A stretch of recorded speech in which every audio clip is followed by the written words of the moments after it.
Hola, soy Alejandro Rodríguez y nuevamente podemos encontrarnos a través de estas cápsulas espirituales, palabras que el Señor ha puesto en mi corazón para compartir con todos ustedes. Hace un tiempo atrás, un alto jefe de la policía aquí en Argentina, él y su esposa vinieron a nuestra oficina por una situación familiar, personal, y este hombre ya estaba en el final de su carrera, 40 años de trayectoria, y en un momento, abriendo su corazón, él me decía: pastor, si yo tuviera que hacer un resumen, una conclusión, en una palabra, de cuál es el principal, el mayor problema que tiene nuestra Argentina, lo resumiría en esta palabra: autoridad. Y me sorprendió porque yo esperaba escuchar injusticia, no sé, corrupción, pero no esta palabrita autoridad. Parece que esa palabra nos produce cierta alergia, no tiene muy buena prensa, a menos que seamos nosotros la que la tengamos en la mano, como decimos popularmente, la sartén por el mango.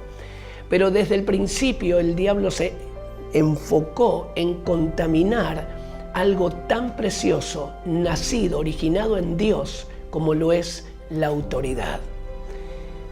Me sorprendió la expresión de este alto jefe de la policía y diciéndonos cómo era su mirada sobre el principal problema de nuestro país. Pero allí en Mateo capítulo 20, desde el verso 20 al 28, hay un relato de una mamá que se acerca a Jesús y comienza a hablar de lo maravilloso que eran sus discípulos, y esta en una versión adaptada del Evangelio según San Alejandro. La mamá le habrá dicho: mira, tienes 12 discípulos maravillosos, aunque ella no sabía todavía de Judas, pero hay 2 de ellos que son especiales, que sería muy bueno que uno se sentara en tu reino, a la derecha y otro a la izquierda. Y oh, qué casualidad, esos 2 eran sus hijos.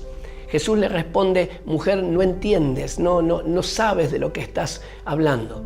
Luego, los otros discípulos, al enterarse de este pedido, dice que se enojaron, se indignaron contra estos 2 discípulos. Ahora, esto sucedió hace 2000 años. ¿Por qué usted se imagina que estos 10 discípulos se enojaron con estos 2? En definitiva, porque ellos querían lo mismo. Tenían una concepción equivocada acerca de lo que era la autoridad. Por eso Jesús luego les tiene que decir, unos versículos más abajo, dice: los gobernantes de las naciones oprimen a los súbditos y los altos oficiales abusan de su autoridad, pero entre ustedes no será así. El que quiera hacerse grande será el servidor, y el que quiere ser el primero será el esclavo de los demás, así como el Hijo del Hombre no vino para ser servido, sino para servir y dar su vida en rescate por muchos. ¿Qué significa la autoridad? La palabra autoridad viene de autor. Y una de las definiciones del diccionario, una de tantas, es que la autoridad es aquello que expresa el carácter y la obra del autor. En otras palabras, la autoridad es la expresión de lo que el autor es y de lo que el autor hace. Así que cuando nosotros estamos sintonizados, conectados, enchufados a lo que el autor de nuestra salvación, el autor de la fe, el autor de nuestra vida, estamos sintonizados a lo que el autor es, a su carácter, y a lo que el autor hace, su obra, entonces en forma natural, no por detentar tal o cual cargo o posición, en forma natural, esa autoridad que viene del autor se transmite. Por eso Mateo 28 es: toda autoridad me ha sido dado, por lo tanto ustedes vayan. Autoridad. La autoridad es la que se construye de abajo hacia arriba, no en una pirámide, sino Cristo, la piedra angular, edificado sobre el fundamento de apóstoles y profetas.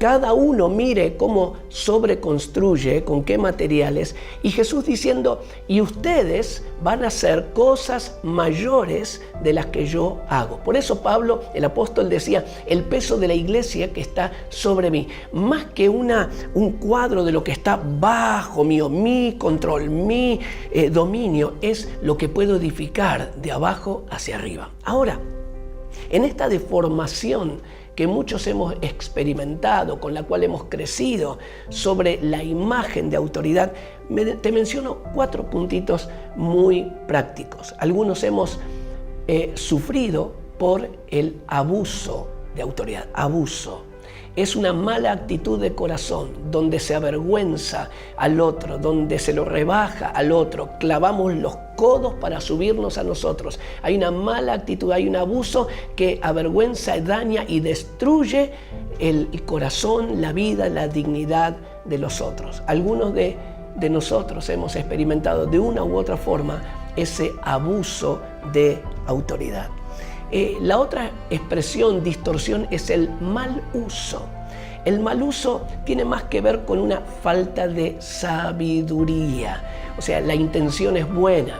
A veces nuestros padres, nuestros abuelos, los que vinieron eran inmigrantes o escaparon de la guerra, fueron en sus emociones, en su relación muy toscos, muy fríos, distantes. Si hacías bien, te doy un chocolate. Si hacías mal, comienza a correr porque voy con el cinturón detrás. Poca expresión de cariño. Es esa falta de sabiduría, ¿no? El mal uso de la autoridad. Y luego, cuando nosotros somos grandes, decimos, bueno, mi viejito, mi papá, mi mamá me amaron a su manera, ellos también sufrieron. Extendemos como un manto de compasión, pero las heridas quedan. En tercer lugar, otra distorsión de la autoridad es la ausencia de autoridad. Los padres, las figuras de autoridad, podemos estar físicamente presentes, pero es como indiferente, estamos indiferentes, como que no nos interesara. Bueno, estamos en la misma casa, cada uno con su laptop o con sus problemas, bajo el mismo techo, en la misma casa, pero sin ser hogar. Entonces, hay ausencia de autoridad. También puede darse por el abandono, por la no presencia física. Y muchos de nosotros hemos sufrido por abuso, por mal uso o por ausencia de autoridad. Pero hay un cuarto ingrediente, que es la independencia de la autoridad, donde a pesar de que el padre pudiera hacer lo mejor de lo mejor, el hijo pródigo, él se fue igual y quiso hacer su propio camino, su propia vida. Y esto también nos daña cuando nos rebelamos con la autoridad, cuando queremos demostrar que nosotros somos mejores o que podemos solos, independientes. En esta conclusión, quiero decirte, si fuiste dañado por la autoridad, si a lo mejor estabas en una responsabilidad en el ministerio, en la iglesia, y te sentiste traicionado, apuñalado por la espalda, criticado por otros, algunos que hoy abandonaron el ministerio dicen, yo quiero ser un creyente normal, porque cuando fui el líder de jóvenes, cuando fui pastor, cuando fui estando al frente de alguna responsabilidad ministerial, me criticaron, me pegaron, me hablaron de mí por detrás de mis espaldas, a mis espaldas, y hay dolor, hay dolor. Si lastimaste a alguien en el ejercicio de tu autoridad como padre, como líder, busca a esas personas, pediles perdón.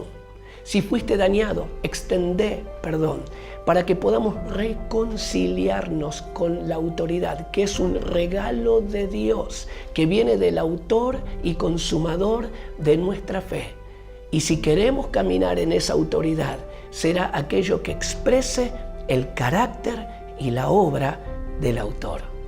Dios te bendiga. Muchas gracias.